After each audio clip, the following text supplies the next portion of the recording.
제가 가진 성경, 구약 성경 731쪽입니다. 731쪽, 느헤미야 4장 1절에서 14절까지의 말씀을 함께 교독하시겠습니다. 산발랏이 우리가 성을 건축한다 함을 듣고 크게 분노하여 유다 사람들을 비웃으며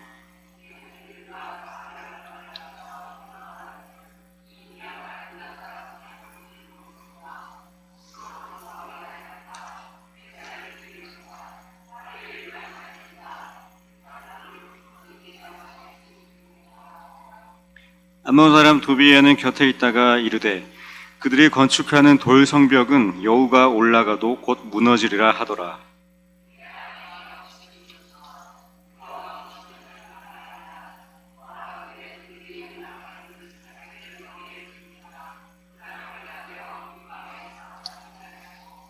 주 앞에 그들의 악을 덮어두지 마시며 그들의 죄를 도말하지 마옵소서. 그들이 건축하는 자 앞에서 주를 노하시게 하였음이니이다 하고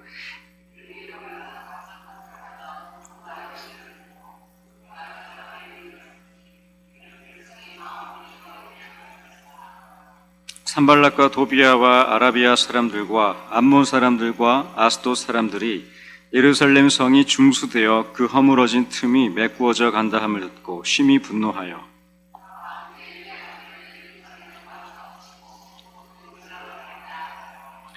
우리가 우리 하나님께 기도하며 그들로 말미암아 파수꾼을 두어 주야로 방비하는데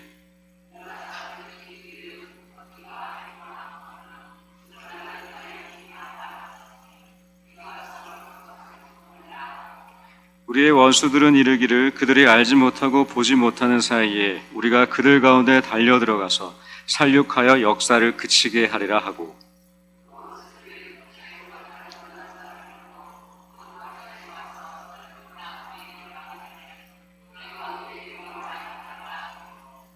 내가 성벽 뒤에 낮고 넓은 곳에 백성이 그들의 종족을 따라 칼과 창과 활을 가지고 서 있게 하고 내가 돌아본 후에 일어나서 귀족들과 민장들과 남은 백성에게 말하기를 너희는 그들을 두려워하지 말고 지극히 크시고 두려우신 주를 기억하고 너희 형제와 자녀와 아내와 집을 위하여 싸우라 하였느니라.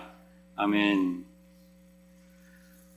성전 제거는 다양한 사람들과 직업을 가진 사람들이 함께 모여서 힘을 합쳤습니다. 저마다 할 수 있는 범위 내에서 벽돌 하나하나 쌓아 올리면서 그들은 자발적으로 헌신하며 그들의 시간과 그들의 체력과 그들의 삶을 들이며 성전 재건에 힘을 보탰습니다. 그렇게 예루살렘 성벽이 중수되면서 이스라엘 백성들에게는 성전의 옛 영광, 허물어지고 불에 탔던 그 성전이 다시 세워져 가는 것이 바로 하나님의 임재와 통치가 다시 회복되고 나라의 회복과 그 재건을 통해 그들에게는 다시 소망이 샘솟기 시작했습니다. 어린아이부터 노년에 이르기까지 그들의 오래 길었던 포로 생활 이후에 오랜만에 찾아온 삶의 목적이 그들 가운데에 다시 자리 잡기 시작했습니다. 완전히 무너졌던 그들의 신앙과 성전에 대한 옛 기억이 다시 꿈틀거립니다. 시립고 쓰라렸던 추웠던 겨울이 지나고 따스한 봄살의 햇빛이 그들 가운데 비추기 시작하며 드디어 그들 가운데에 희망의 꽃이 다시 피기 시작합니다. 흩어져 있던 이스라엘 백성들의 마음이 하나 둘씩 모이기 시작하고 다시 공동체를 이루면서 한때 근동 지방을 주름잡았던 옛 다윗 왕국의 영광이 마치 회복될 것이라는 꿈 앞에 그들의 벽돌을 하나하나 쌓아 올립니다. 우상들의 전쟁에서 승전보로 올렸던 그들 선조의 이야기, 그리고 하나님을 주인으로 삼은 나라가 어떻게 그 땅 가운데에 영향력을 행사했는지 그 모든 영광들이 다시 재건되기 시작합니다. 그렇게 그 이스라엘 유다 사람들의 나라가 다시 일어날 것 같은 그 꿈틀거림이 그 소식이 여기저기 퍼졌습니다. 그 소식은 누군가에게는 도전, 누군가에게는 꿈과 소망이 되었습니다. 누군가에게는 포기하지 말자라는 큰 희망을 불어넣어 주었습니다. 그리고 또 누군가에게는 정말 잘됐다라며 격려와 박수와 응원을 유다 사람들을 향해 주게 했습니다. 그러나 누군가에게는 상당한 불편이었습니다. 성을 건축한다함을 듣고 크게 분노했던 바로 산발락과 도비야입니다. 다된 밥에 재 뿌린다, 이런 말이 있죠. 노력한 일을 한 번에 망가뜨릴 때 쓰이는 속담인데, 오늘 이 산발락과 도비야가 성전 재건이라는 이 잘 돼가던 밥 위에 재를 뿌리고 있습니다. 느헤미야 4장 1절입니다. 산발랏이 우리가 성을 건축한다 함을 듣고 크게 분노하여 유다 사람들을 비웃으며, 산발랏, 그는 바벨론식 이름을 가진 사람으로서 당시 사마리아를 다스리던 통치하던 총독이었습니다. 사마리아는 아수르에 의해서 주전 722년 뒤에 함락했고, 이때 이민자들과 이스라엘 백성들 사이에서 혼혈 민족이 되어서 이 지역에 형성이 되었는데, 혼혈이었음에도 불구하고 이 사마리아 사람들은 자신들의 정체성과 뿌리는 유대인이기 때문에 유다 땅에 대한 권한을 주장했습니다. 결국 산발랏은 정치적으로 유다에 대해서 나는 유다인의 혈통이 있기 때문에 그 유다 땅에 대해서 간섭을 할 수 있었는데, 이게 웬일입니까? 느헤미야 1장에 느헤미야라는 사람이 아닥사스다 왕의 조서를 들고 예루살렘에 들어가기 시작합니다. 그러니까 산발랏이 더 이상 느헤미야로 인해서 이 유다에 대한 간섭에 대한 권한과 명분이 상실된 것이죠. 그래서 그는 이 근심 속에, 염려 속에 바벨론과 결탁하여서 이스라엘 백성들이 바벨론 포로가 되었을 때 산발랏은 바벨론 편에 서서 자신의 안녕과 이익을 도모했습니다.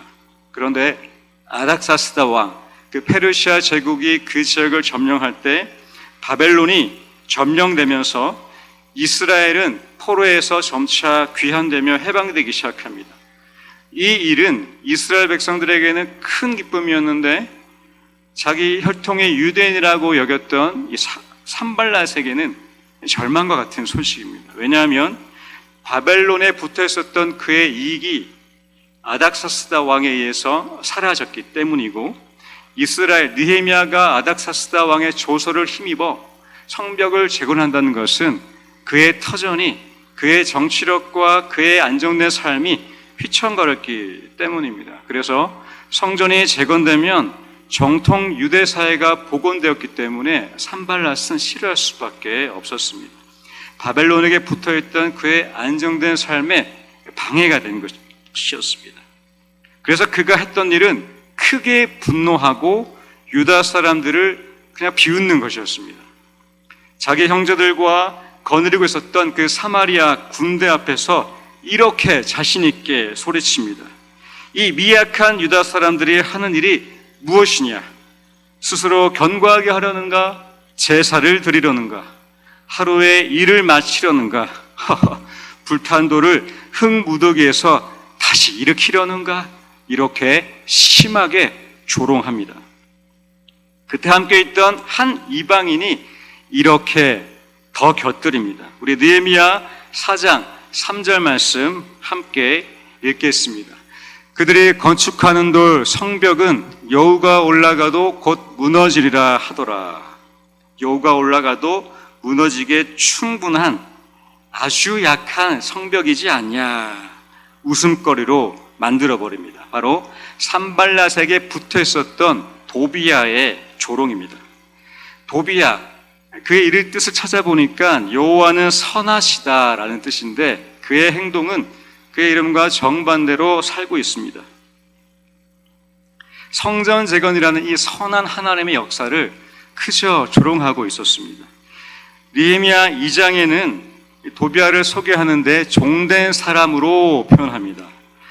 그런데 종으로 쓰인 이 히브리어 에베드라는 표현은 당시 고급 관리에도 사용되었던 단어였고, 역사 자료에서도 그 도비아의 그의 가문은 관료를 지냈다라는 기록이 있음을 미뤄봤을 때 아마도 도비아는 이 페르시아 제국에 종속된 암몬의 관리였는데, 페르시아 제국이 암몬을 점령하면서 종이 된 것으로 보여집니다. 그러니까 관리에 있다가 종이 된 이 도비아에게도 분노와 절망이 어마어마했을 것으로 보여집니다. 그런 도비아가 저 성벽을 향해서 조롱하는 것입니다. 비꼬입니다. 여호가 올라가도 무너질 거라며 이 성전 재건을 웃음거리로 비하시키고 있습니다.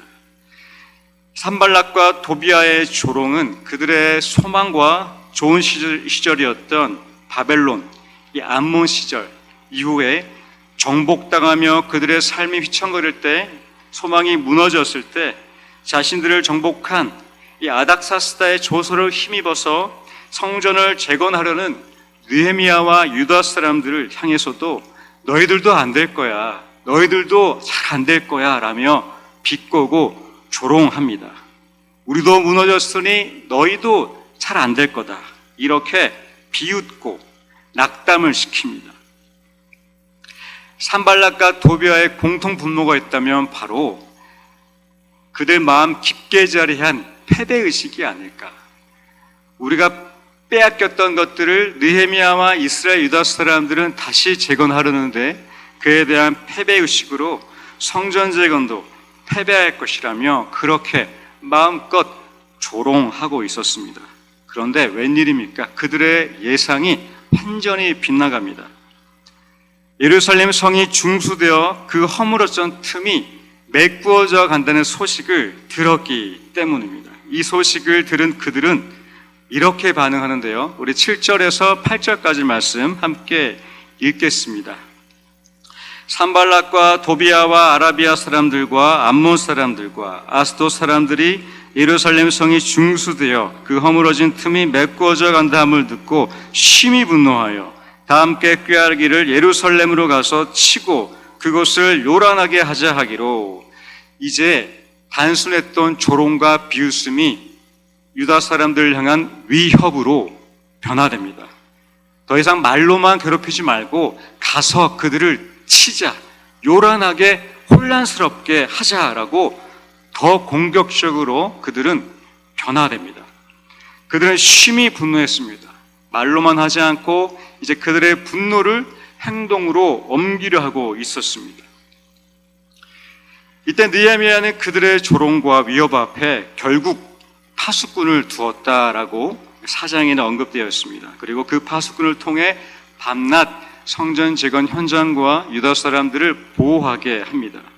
성전 재건을 위해서 일손이 부족할 수 있지만 그 위협으로부터 자신의 동포들을 지키고 성전 재건을 완성하기 위해서 파수꾼이 필요했기 때문인데, 그런데 요란스러워집니다. 날라야 할 흙 무더기가 아직도 많이 쌓여 있고 짐을 나르는 자의 힘이 다 빠졌는데 파수꾼이라니. 그리고 요동치기 시작합니다. 우리는 결국 성을 건축하지 못할 거야. 그들이 달려들어서 우리를 살육해서 역사를 그치게 할 거야. 이 불탄 돌 같은 소망을 흙 무더기에서 다시 일으키는 그때에 바로 큰 절망과 두려움이 유다 사람들에게 찾아옵니다. 그들을 엄습하기 시작합니다. 그리고 산발락과 도비아의 근처에 살고 있었던 유다 사람들이 건축 현장에 있었던 그 남자들에게 무려 10번이나 소리칩니다. 빨리 집으로 돌아오라고. 그곳은 이제 전쟁터가 될 것이다. 살고 싶으면 돌아오라고 10번이나 그들을 돌아오라고 외치기 시작합니다. 곧 임박할 전쟁터에서 떠나라는 것이었죠. 그렇게 건설 현장이, 성전 재건 현장이 한순간에 전쟁터가 되었습니다. 아수라장이 되었습니다. 질서 정했던 성전 재건의 현장이 엉망이 되었습니다. 소망이 피어나던 곳이 이제 꺼져가는 절망으로 변화되었고, 생명이 샘솟던 곳이 한순간에 마치 죽음이 임박한 것처럼 어둡기만 합니다. 여기서 요란하게 요동치며 산발락과 도비아의 의도처럼 이 유다 사람들은 요란하게 됩니다. 요동하게 됩니다. 그렇게 여기저기에서 혼란에 빠지던 바로 그때에 느헤미야가 그의 선포가 그 현장, 그들의 마음에 이렇게 울립니다. 우리 13절, 14절 말씀 함께 읽겠습니다. 내가 성벽 뒤에 낮고 넓은 곳에 백성이 그들의 종족을 따라 칼과 창과 활을 가지고 서 있게 하고 내가 돌아본 후에 일어나서 귀족들과 민장들과 남은 백성에게 말하기를 너희는 그들을 두려워하지 말고 지극히 크시고 두려우신 주를 기억하고 너희 형제와 자녀와 아내와 집을 위하여 싸우라 하였느니라. 칼과 창과 활을 가지고 서서 두려워하지 말고 크고 위대하신 하나님을 기억하여서 너의 형제와 자녀와 아내와 집을 위하여 싸우라 라고 느헤미야가 선포합니다. 그들의 마음을 다시 깨웁니다. 출애굽과 가나안 전쟁과 그리고 다윗 왕국에서 수많은 대적을 물리치시고 그의 자녀들을 백성들을 구원하신 그 하나님을 다시 기억하라는 겁니다. 그 하나님이 오늘도 살아계셔서 이 건설 현장 가운데에 역사하지 않으시겠냐고 이 느헤미야를 통해서 하나님의 그 거대한 명령이 유다 사람들에게 임했던 것입니다. 그들의 혼란스러운 전쟁터 같아 보이는 그들의 마음과 삶의 터전과 성전 재건의 그 건설 현장 가운데에 지극히 크고 두려우신 주 하나님을 기억하라. 그리고 칼과 창과 활을 가지고 싸우라. 이렇게 유다 사람들을 하나님의 용사로 부르시며 세우고 계셨습니다. 사랑하는 성도 여러분, 오늘 우리의 삶과 신앙에도 성전 재건과 같은 회복, 그 소망, 다시 무언가를 시작하는 그 출발선상에서 산발락과 도비아 같은 조롱과 위협이 있기 마련입니다. 하나님이 나에게 새해 주신 약속의 말씀과 소망과 결단, 그 가운데에 나를 비웃는 것 같고 조롱하는 것 같고 할 수 없을 거라고 낙담시키는 무언가가 우리의 신앙과 삶에 늘 따라다니는 것 같습니다. 우리를 무너뜨리려 하고 때로는 위협하기도 합니다. 알게 모르게 크고 작게 여러 모양으로 우리를 구석으로 몰아넣어서 우리의 시야를 크고 두려우신 하나님이 아닌 그 위협과 조롱의 상황 가운데로 몰아넣는 것 같습니다.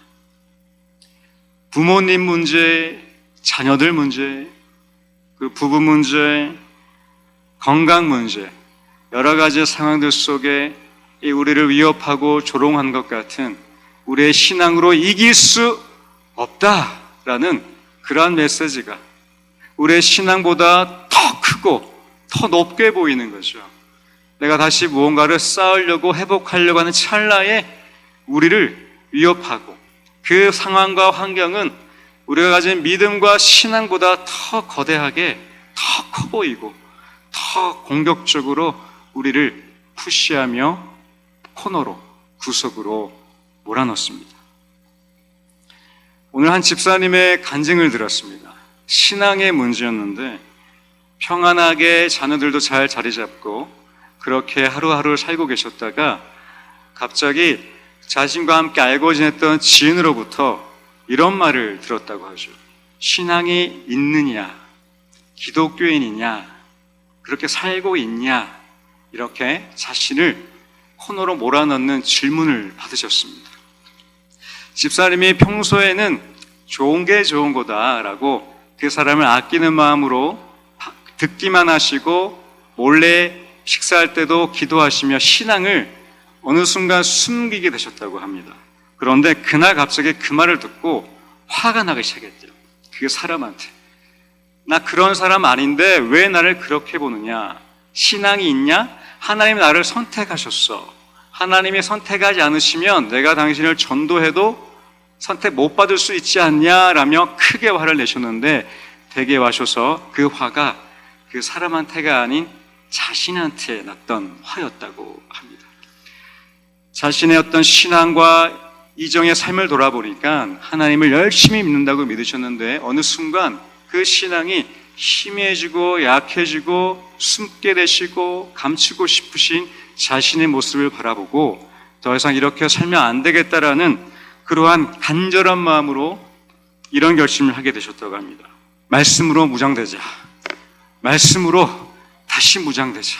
그래서 근본 성서학당에 신청하시고 오늘 첫 시간을 함께 보내셨습니다. 집사님의 간증이 모두에게 도전과 또 자극이 되었습니다. 이렇게 평온한 소망, 희망이 가득 차 있던 우리의 터전이 마치 전쟁터 같아 보이고 누가 나를 위협하는 것 같고 공격적으로 물어볼 때에 우리는 전쟁을 피하고 싶고 후퇴하고 싶은 마음이 자연스럽게 들게 됩니다. 그러한 순간들이 찾아옵니다. 근데 그때에 오늘 저와 여러분에게 하나님이 이렇게 말씀하신 것 같습니다. 칼과 창과 활을 가지고 서서 크신 하나님을 기억하고 공동체와 가족을 위해 싸워라. 우리를 바로 하나님의 용사로 부르시는 것 같습니다. 내가 용사라고요? 아니 성전벽도 쌓고 있는데 갑자기 싸우라니요? 어떻게 싸웁니까? 준비가 안 된 이 당혹스러운 부르심 앞에 하나님이 우리를 용사로 부르시고 세우실 때에 이 말씀을 기억하십시오. 예레미야 1장 6절 7절 말씀 함께 읽겠습니다. 예레미야 6장 6절 7절 말씀 읽겠습니다. 내가 이르되 슬프도소이다. 주여하여 보소서. 나는 아이라 말할 줄을 알지 못하나이다 하니 여호와께서 내게 이르시되 너는 아이라 말하지 말고 내가 너를 누구에게 보내든지 너는 가며 내가 내게 무엇을 명령하든지 너를 말할지니라. 예레미야가 하나님의 부르심 앞에 저는 아이입니다. 어떻게 제가 그때 하나님이 너는 가서 누가 너를 누구에게 보내든지 너는 가라. 명령하든지 무엇을 시키든지 너는 말하라 라고 예레미야를 하나님의 대언자로 부르시는 장면입니다. 그리고 디모데전서 6장 11절에서 12절 말씀도 함께 읽겠습니다. 오직 너 하나님의 사람아 이것들을 피하고 의와 경건과 믿음과 사랑과 인내와 온유를 따르며 믿음의 선한 싸움을 싸우라. 영생을 취하라. 이를 위하여 내가 부르심을 받았고 많은 증인 앞에서 하였도다. 우리는 기독교가 무너져가는 시대 속에서 살고 있습니다. 이때에 우리가 믿음의 선한 싸움을 싸울 때 우리의 무기는 바로 의와 경건과 믿음과 사랑과 인내와 온유로 선하게 저항하며 싸워야 합니다. 우리 옆에 계신 분에게 고백할까요? 선한 싸움을 싸웁시다. 그래, 한 번 더 고백하겠습니다. 당신은 하나님의 용사입니다. 용사는 느헤미야 외침대로 칼과 창과 활을 가지고 싸웁니다. 그런데 실제로 우리 이 시대에 칼과 창과 활을 가지면 큰일 납니다. 네, 큰일 나죠. 오늘날 우리의 무기는 이것이라고 생각하는데 바로 우리가 잘 아는 에베소서에 기록된 구원의 투구와 성령의 검, 곧 하나님의 말씀을 가지라. 모든 기도와 간구를 하되 항상 성령 안에서 기도하고 이를 위하여 깨어 구하기를 항상 힘쓰며 여러 성도를 위하여 구하라. 이것이 우리의 칼과 창과 활이 되기를 소망합니다. 우리의 칼과 활과 창은 바로 말씀과 기도여야 합니다. 말씀과 기도로 우리는 싸웁니다. 그래서 오스왈드 챔버스가 이렇게 말했습니다. 신앙의 싸움은 이 세상에서의 힘의 싸움이 아니라 주 예수 그리스도가 영생을 주시는 진리임을 외치는 싸움이다. 바로 조롱과 위협이 있을수록 영생을 주시는 진리의 말씀에 귀를 기울이고 그 말씀을 붙들고 우리는 더더욱 기도합니다. 특별히 금요기도를 사모하고 함께 하시는 함께 모이신 우리 성도님들은 특히 하나님의 특전사 같습니다. 왜냐하면 말씀에 귀 기울이시고 또 기도로 함께 외치시기 때문입니다. 이와 경건과 믿음과 사랑과 인내와 온유로 그리고 말씀과 기도로 조롱과 위협의 전쟁터 앞에 주저없이 입장하시기 때문입니다. 그래서 그 전쟁터 가운데에 우리 모두 싸우는 자들 되시기를 소망합니다. 특히 오늘 밤 우리의 기도는 마치 전쟁터로 나아가서 절망에서 다시 소망을 취하고 조롱과 위협의 그 환경을 바꾸길 갈망하며 사람을 살리며 하나님이 일하시도록 간구하는 강력한 무기가 될 줄로 믿습니다. 바로 칼과 환과 창과 같은 우리의 기도를 통해 크고 위대하신 하나님, 지금도 살아계셔서 우리의 기도를 들으시고 역사하셔서 우리의 교회와 공동체와 가정을 위해 싸우시기 때문입니다. 그 하나님의 싸우심 앞에 모든 칼과 창과 활, 말씀과 기도로 싸워서 승리하시는 하나님의 용사 되시길 주님의 이름으로 축원드립니다. 함께 기도하겠습니다.